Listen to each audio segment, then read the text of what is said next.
SPAK dhe antimafia italiane në bashkëpunim me partnerët europian kanë shkatruar një grup të fuqishëm kriminal me veprimtari në trafikun e drogës dhe pastrimin e parave në Shqipëri, Itali dhe më gjerë në Europë deri në Amerikën e Jugut. Mega operacioni i koduar ura u finalizua me lëshimin e 52 urdhra arresteve, por që prej tyre u ekzekutuan vetëm 42. Pjesë e rrjetit fuqishëm ishin edhe zyrtar, avokate, polic. Qendra e veprimtarisë së këtij grupi ishte Durrësi, me emra të njohur të denoncuar edhe më herët si Visi i Pojës apo Troplinët që kishin portin e Durrësit sultanatin e tyre. Në konferencën e jashtëzakonshme për mediat SPAK me në krye Altin Dumanin dhe prokurorin e çështjes Vladimir Mara, në krah të kolegëve italian, krye prokurorit të Barit apo të tjerë përfaqësuesve të lartë të antimafias italiane zbardhën detajet të këtij aksioni. Dumani u shpreh se me zhvillimin e këtij operacioni është arritur të goditet fuqishëm një prej grupeve kriminale më të fuqishme në Shqipëri, por nuk pranoi të jepeshin generalitetet e të goditurve në këtë rrjet. Krye prokurori i Barit Roberto Rossi tha se mafia shqiptare është një forcë ndërkombëtare shumë e madhe. Prokurori i dosjes Vladimir Mara u shpreh se platforma SkyECC ka qenë ajo e cila ka ndihmuar në rindërtimin e një panorame të qartë të këtij grupi kriminal dhe aktivitetit të tij. Mara theksoi se aktiviteti kriminal niste në vendin tonë drejt Puljas dhe më pas përhapej në të gjithë Italinë, vendet e tjera të Bashkimit Evropian dhe deri në Amerikën e Jugut. Janë sekuestruar gjysej 3 milionë euro pasuri të cilat dyshohen se rrjedhin nga krimi. Ndër pasuritë e sekuestruara janë 3 restorante, shoqëri tregtare dhe një televizion në qytetin e Vlorës në emër të biznesmenit Nexhmedin Danaj. Edhe drejtori i përgjithshëm i Policisë së Shtetit Ilir Proda mbajti një fjalë të shkurtër në këtë konferencë të jashtëzakonshme, ku shpreh se ky operacion ka qenë i madh e janë angazhuar 349 polic për finalizimin e tij.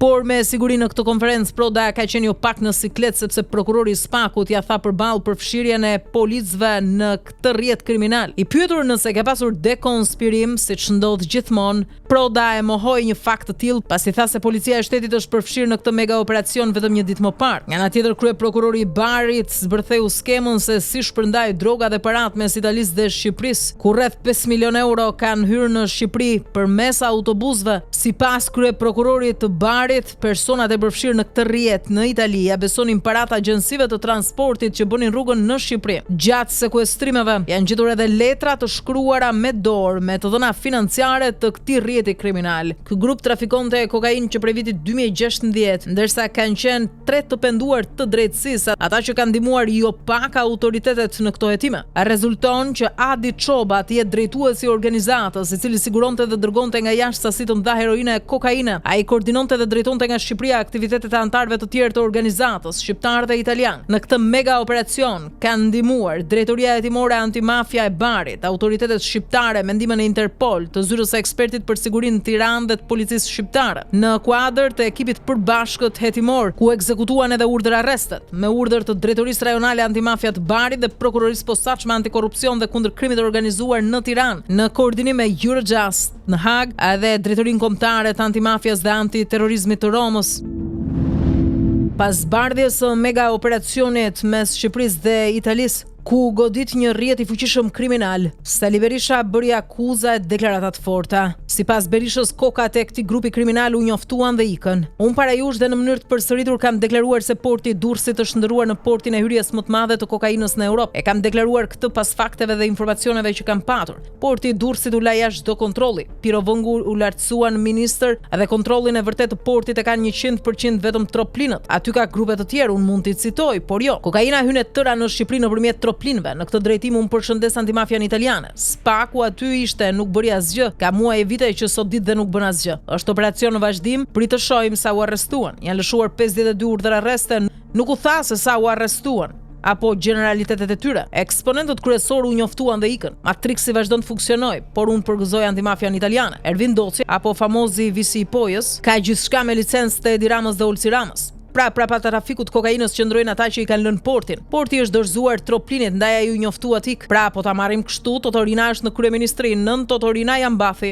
Na thuaj pak kush e njoftoi Visin e Pojës që iku. Ai ishte padroni i portit të Durrësit, bëri pyetje në retorike Berisha. Gjatë natës u gjet një sasi eksplozivi në zonën e Velierës në Durrës, pikërisht në lagje numër 1 të qytetit, pranë pallatit të ish-kryeBashkiakut Vajgjush Dako. Forcat xheniere kryen shpërthim të komanduar të lëndës plasëse, teksa e mbajtën zonën të rrethuar për disa orë. Lënda plasëse, sipas bluve, ishte e lidhur me një celular të ngjitur me natriban. Mirpo ka gazetar, siç është ai Kronikës së Zezë, për shembull Sokol Bregu, i cili deklaron se tritoli i gjetur te Veliera u vendos qëllimisht për të çorientuar policinë e shtetit, teksa kjo e fundit ishte pjesëmarrëse aktive në operacionin e fundit së bashku me autoritetet italiane të koduar ura për të goditur rrjetin e fuqishëm kriminal me veprimtari në të dyja vendet. Unë mendoj që ajo që ndodhi në Durrës me bombën ishte kamuflim për t'i dhënë kohë për t'u larguar. Ishte kamuflim për tërheqjen e vëmendjes të policisë në Durrës, deklaron gazetari. Kreu i Partisë Demokratike Sali Berisha doli sërish sot në konferencë për shtyp për t'u ankuar sërish për procesin zgjedhor të 11 majit, të cilin tashmë nuk e njeh. Në ankesat e sotme Berisha tha ndër të tjera se zarfet e diasporës u plotësuan nga patronazhistët e ambasadave. Ndër të tjera, dora e zezë e postës shqiptare është një nga faktorët e tjerë që ushtrin mbi votën e diasporës. Lukunia e patronazhistëve ribëri nga e para votat siç deshi, është procesi kriminalizuar, kur nuk do të njihet dhe nuk do të pranohet, deklaroi Berisha. Ndërkohë mësohet se Partia Demokratike me krye Sali Berishën ka nisur nëpërmjet kompanisë së lobimit në Shtetet e Bashkuara të Amerikës, së cilën e paguajnë $6 milion, një letër ankesë me shpresën e madhe se do t'i merret në konsiderat nga administrata Trump. Në këtë letër Partia Demokratike ankohet për farsën zgjedhore të 11 majit, duke folur edhe me emra konkret të botës së krimit që ndihmuan Edi Ramën dhe Partinë Socialiste për të arritur këtë rezultat. Në këto kushte Partia Demokratike kërkon nga Shtetet e Bashkuara të Amerikës hetim ndërkombëtar të 11 majit dhe qeveri teknike me vëzhgim ndërkombëtar për të organizuar zgjedhje të reja të parakohshme.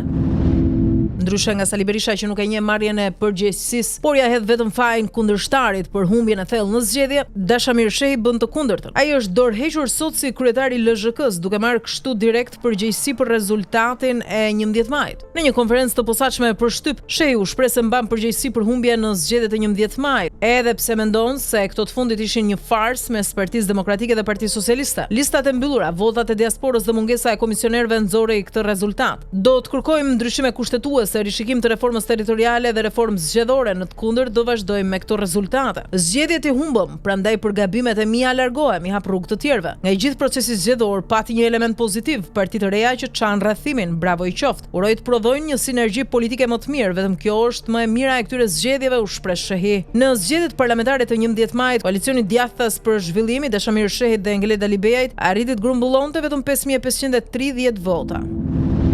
Pas humbjes drastike të opozitës më 11 maj, por sidomos të Ilir Metës nga qelia dhe zhdukjes së Partisë së Lirisë, Endrit Brejmllari, ish zyrtar i lartë i LSI-s dikur, i çon një mesazh të koduar Ilir Metës. Ai kritikon qasjet e sipërfaqshme në komunikimin politik të opozitës, duke vënë në dukje se për të fituar besimin e publikut, kërkohet angazhimi i përditshëm dhe kontakti drejt për drejt me njerëzit. Sipas tij, suksesi nuk vjen rastësisht, por përmes një pune të vazhdueshme në terren dhe ndërtimit të një raporti të sinqert me qytetarët, çka Ilir Meta dhe Partia e Lirisë nuk e disponojnë. Opozita duhet kishte mesazh që qytetarët ta përthithin atë, duhet që mesazhi të shkojë për interesin e qytetarëve dhe jo për interesin personal të individëve, siç nënkupton në këtë rast Ilir Metën, por jo vetëm. Partitë politike kanë disa mekanizma që punojnë në terren. Nëse do funksiononin hallkat siç duhet, opozita do të kishte tjetër rezultat. Të marrësh vota duhet punosh sistematikisht në terren, jo rastësisht. Partia Socialiste ka këtë rezultat. Në Partinë Socialiste punohet për ditë në terren, duhet të interesohesh për njerëzit, nuk duhet vetëm të mbash një konferencë për shtyp dhe e mbyllë aty.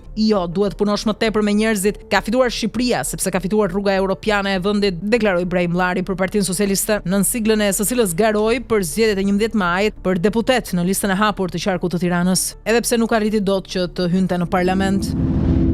Pas fitores së Partisë Socialiste me 83 mandate në zgjedhjet e 11 majit, Edi Rama nuk ka harruar humbësit e tij, jo ata që humbën si qytetar, por ata që nuk arritën të kapnin një karrige në kuvend. 103 kandidatë të listës së hapur të Partisë Socialiste. Sipas informacioneve të siguruara nga pamfleti, kryeministri ka urdhëruar Ministrinë e Financave të krijojë një fond special për 100 vende të reja pune në administratën shtetërore, me qëllim punësimin e ish kandidatëve që nuk fituan mandat. Vendet do të jenë të shpërndara në kryeministri, kuvend, ministri dhe agjenci qendrore, një skem që Rama e ka përdorur më parë për të ruajtur besnik politike dhe për të mbyllur gojët që mund të flasin kundër. Ky nuk është precedent i ri, por këtë herë skema ka një formulë të re. Ata që kanë kërkuar verifikimin e votave janë kërcënuar në heshtje se nuk do të përfitojnë punësim. Rama u ka bërë të qartë se loja politike ka rregulla të brendshme dhe dyshimi në procesin e votimit është herezia më e madhe në partinë e tij. Shteti fryhet me të pa punë politik që bëjnë fushat në vend që të qeverisin, një model që vetëm në dukje është praktik dhe i zgjuar, por që në realitet shton pabarazin, ul meritokracinë dhe e kthen administratën në një parti në detyrë. Në seancën gjyqësore të dosjes sterilizimi që u mbajt ditën e sotme, ish-ministri i Shëndetësisë Ilir Beshaj tashmë në paraburgim prej kohësh kërkon pafajësinë. Sipas tij, kjo nuk është çështje e sterilizimit, pasi ky fundit është një nga 6 komponentët e kontratës. Ai u ankua pse kësaj dosje i referohen si Ilir Beshaj dhe të tjerët, pasi sipas tij kjo është anormale. Beshaj deklaroi në seancë gjyqësore se vendimi i datës 23 janar 2025 përmban të dhëna dhe informacione të rreme dhe se procedimi penal ndaj tij nuk duhet të kishte nisur. Sa i takon komunikimit publik, kjo nuk është çështje sterilizimit, as kontrate sterilizimit dhe as koncesioni sterilizimit. Kjo nuk përmendet as në titullin e kontratës. Sterilizimi është vetëm një nga 6 komponentët e saj. Kjo është çështje e instrumenteve kirurgjikal. E dyta i referohen dosjes Ilir Beshaj dhe të tjerët. Unë jam i fundit në kërkesën e gjykatës. Pse duhet të thuhet Ilir Beshaj dhe të tjerët? Ta të tjerët i bie sikur janë këtu prej meje. Unë synoj pafajësinë dhe kjo është nominale. Së treti e kam për avokatin Maksaxhia si drejtues i dhomës së avokatisë. Avokati kryesisht i caktuar nga gjykata për 2 javë tha se është i gatshëm për mbrojtjen pa e lexuar dhe pa më takuar mua ndonjëherë. Unë i kam parë edhe komentet e Maksaxhiait për spakun. Do doja të informohem nga gjykata kur ka ardhur avokati kryesisht të njihet me dosjen time. Vendimi i datës 23 i pari 2025 përmban të dhëna dhe informacione të rreme. Procedimi ndaj meje nuk duhet kishte nisur, pasi një fakt penal është hetuar nga Prokuroria e Tiranës dhe ajo prokuroria ka pushuar çështjen. Në vendimin e gjyqtares paraprake përmendet 15 herë neni i kodit penal që flet për armbajtjen pa leje. Se ç'lidhje kam unë me këtë nuk e di. U shpreh ndër të tjera Beshaj në seancën e sotme gjyqësore. Mbi Beshaj në rëndon akuza e shpërdorimit të detyrës së kryer në bashkëpunim, ndërsa më datë 18 mars ju komunikua edhe akuza zyrtare. Për sterilizimin janë marrë pandehur edhe 8 të tjerë, mes tyre ish-zëvendës ministri Rriepaj dhe përfituesi i koncesionit Ilir Rapaj.